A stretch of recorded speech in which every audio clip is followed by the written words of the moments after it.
All right, ladies and gentlemen, we are back. My apologies for leaving you solo there, Husky. Hopefully it won't happen again. And you know what? I hope not during this matchup, because we've got Duckload.Ra taking on LonerPrime We, and we're going to see Mr. White.Ra spawning in the East position, the red Protoss player here on Metalopolis, while Loner will be spawning in the West position as the blue Terran. Now, I don't know if we're going to see any of, when you were gone, I was talking about White.Ra's, what he loves to do with Warp Prisms. Don't know if we're going to see it in this matchup just because of the spawn locations. It becomes exceedingly more difficult to do that if you're at cross spots like this rather than spawning right next to each other. And so we could very well see a long macro game just because Metalopolis is a map that both players are completely familiar with. This map has basically been around since day one, and these players have played thousands upon thousands of games on this map. They are probably sick and tired of it, but at the same time, that is good for our entertainment because that means they know the map well and may most likely not lose to any super early aggression, especially since it's a TVP.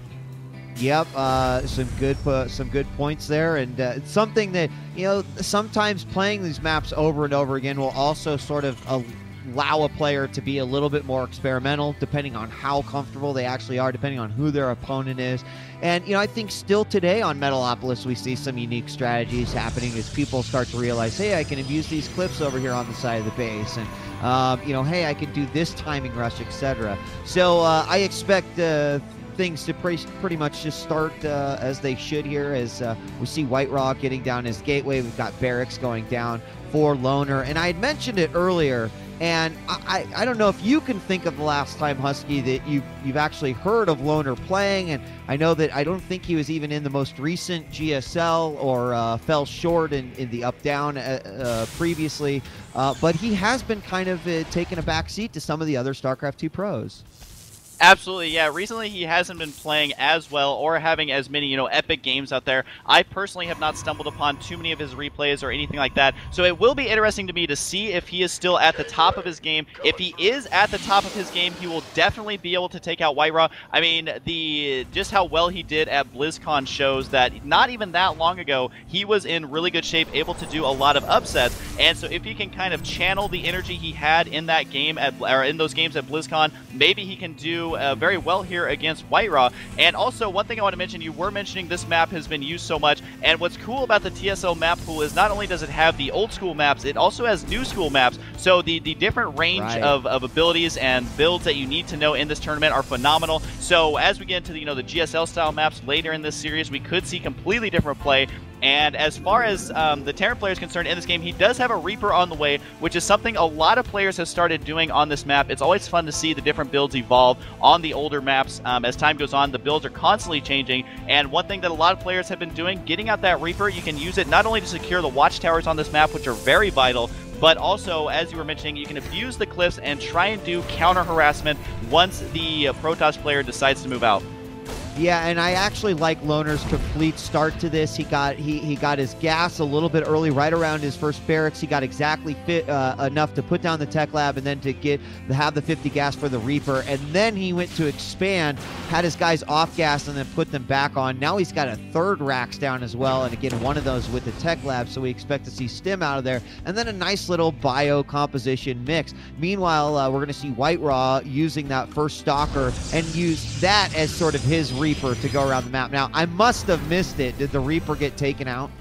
Yeah, he did actually snipe that Reaper, which that is huge because you want to keep that first Reaper alive, as you're mentioning, to grab those watchtowers, to know when that Protoss player is moving out, and if you micro up perfectly, you can snipe at least 2 probes quite easily with that, as the Protoss does not have many units on the map very early on, as because it takes a while to start getting those warp gates started, which you can see his warp gate technology just now finishing, as White.Ra is also going to be grabbing his early expansion right there. He's very confident that he will be able to hold on to that. Now, interestingly enough, Loner did go for 1 barracks, and then he got the command center, but he also followed it up with 2 more racks. So this is going to give him a nice, pretty strength army, or a pretty strong army, but he's not going to be able to basically end the game just off of that. So we'll see what other buildings that Loner is going to add on, as Loner is just now grabbing his gas. At the same time, though, White.Ra is going to be grabbing his robotics, as he has decided to get 2 gateways and start the, you know, the standard tech of getting the robo.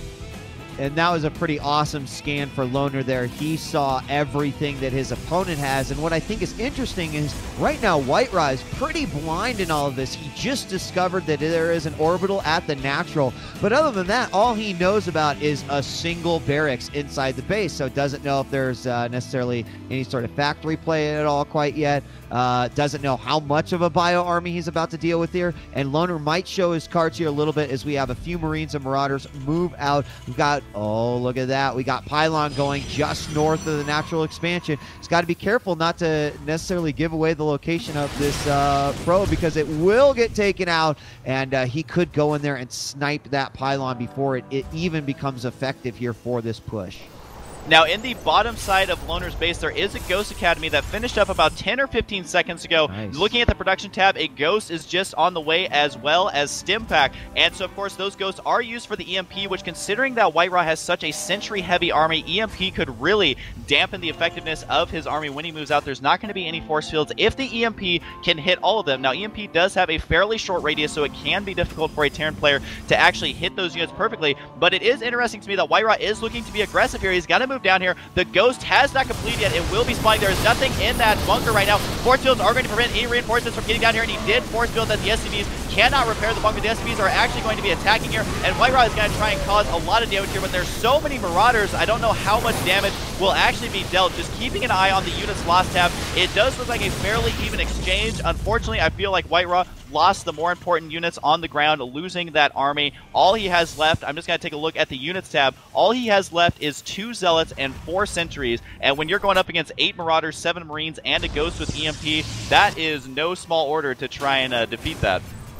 Yeah, and actually those force fields from White.Ra seemed to play against him in that he had a pretty heavy Zealot count there, and he had these 2 force fields that almost made this perfect shield for the Marauder. So while he was initially just trying to prevent those, those units from coming down, what he did is he effectively made his Zealots not that great in that battle. And although Zealots did live, this could be a very scary time right now as we see LonerPrime with a pretty nice count of bio army. It is going to be seen here by the observer, but by this time Stim is done. He's got at least a single EMP that could come in huge. Looking at the energy, he's got 110 right now, so possibly a second one could come up big. And just based off of the unit count of White.Ra here, I'm not sure that he'll be able to stop this.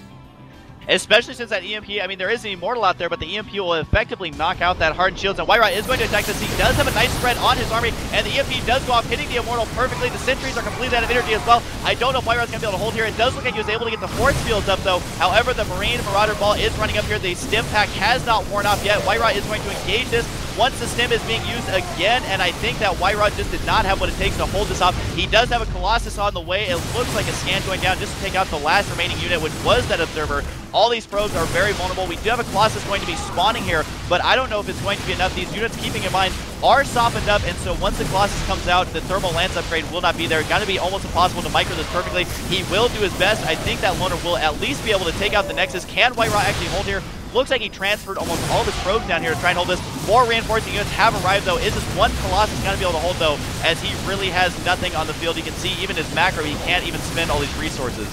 Yeah, it's either one or the other. Nexus does go down. He can't save that, so he brings the Colossus out just a little bit. And even without Medivacs, this bio army from Loner is doing a ton of damage. Many of these units in the red health or lower. He still has a few units streaming in, and now we're starting to see more come across the map. And despite the fact that he has such a long way for these reinforcements to come, quite frankly, White.Ra just doesn't have enough there, or didn't have enough there when that battle started to stop this. Now we're going to have like the ultimate death stims coming out here as he sacrifices units to just make it up that ramp, take out those Colossus, and now only Zealots here to hold, of course, with the concussion shells too. This is not looking like a good formula here, and there it is, GG from White.Ra as Loner plays it really easy off the front, loses that initial Reaper, but hid so much, and I think kind of caught White.Ra by surprise there. Maybe those force fields, because I thought White.Ra's army could have done a lot of damage that initial battle. I don't know. What do you think? Yeah, I think the force field placement wasn't ideal, and at the end of the day, he just lost way too much. Even SCVs, I feel like the SCVs weren't very effective in that battle because the force field did trap the majority of those SCVs, but White.Ra overcommitted, and that's kind of the beauty of that 3 racks opening. I mean, there was an expansion mixed in, but if you have 3 raxes before getting a factory or a starport, you are going to have a lot of Marauder slow and just a lot of units on the ground to deal with Yeah. that. So the timing of it allowed those 3 raxes to completely kick in, and by the time White.Ra actually got there, I mean, at the end of the day, it was gateway units versus Marauders, and it comes down to crazy good micro, which we did not see on those force fields. And then I think you said something like death stems. That is exactly what wrapped up the end of the game, as he did engage that directly into those stems. So he was absorbing not only the fact that Marauders are so good against his stalkers, but they were also completely stemmed. And then he brought his probes into the stemmed army, and he just did not have what it takes. The Colossus was a little bit too late. I think the only thing maybe he could have done was try and hold off until that first Colossus was there. But even then, the splitting of Loner's units was actually really good. I was keeping an eye on that. Yeah. He made sure to minimize the splash damage from that Colossus. So even waiting for that Colossus, I don't know if he could have recovered after losing that first battle. Yeah, I think we can say that Loner certainly has been keeping up with the grand scheme of things. I do like the build that he chose to go with. Would have been even more interesting to see what stage 3 of that build would have been. Where does he go from there? Perhaps we'll see that on the next map, as we are going to have Terminus coming up next. But guys, not before we take a quick break. When we come back, the PokerStrategy.com TSL3 opening weekend day 2 will continue with myself and Husky, White.Ra, and Loner. Who will advance? We'll find out when game 2 starts after this.